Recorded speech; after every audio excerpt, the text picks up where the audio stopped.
we're going to dip our toes in the waters of motor control theory and get to why, under some circumstances, stretching is not the answer.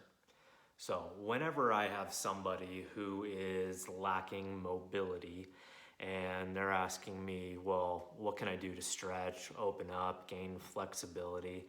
My first question before I tell them what to do is, why do you lack mobility?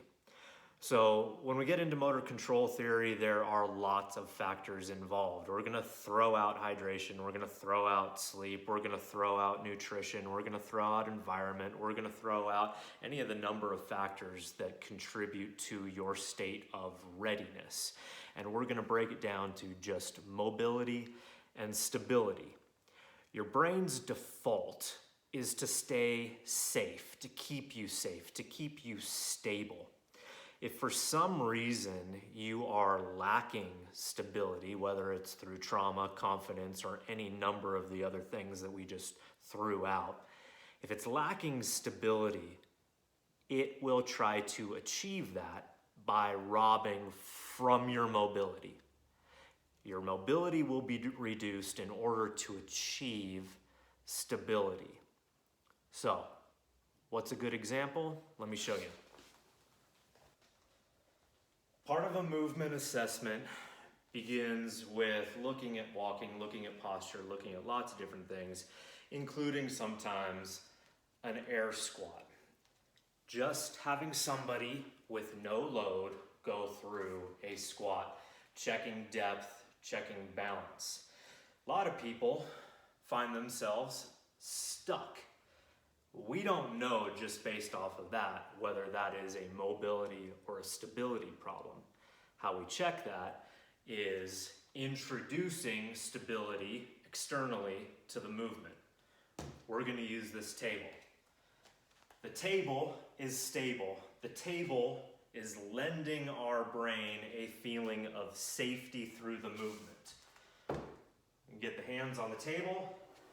And if they're able to go through the squat to a much greater depth than they were before, then we know that the issue is not in the mobility because the mobility was achieved. The fault lies in the stability. So then that gives us a place to start on figuring out what exactly is wrong in the stability of the system. So what the hell does that mean and why is that important? Answering that first question as to whether the dysfunction is due to a problem with mobility or a problem with stability is critical for figuring out how your progress is going to proceed, whether it's down one path or down the other, and they're very different.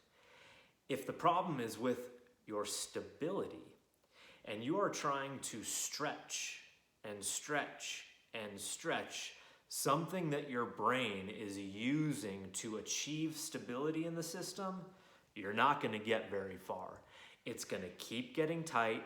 It's going to respond to your trying to open it by coming right back and achieving that stability. Other things need to be taken into consideration in that pattern in order to proceed. It's not a question of figuring out a better stretch.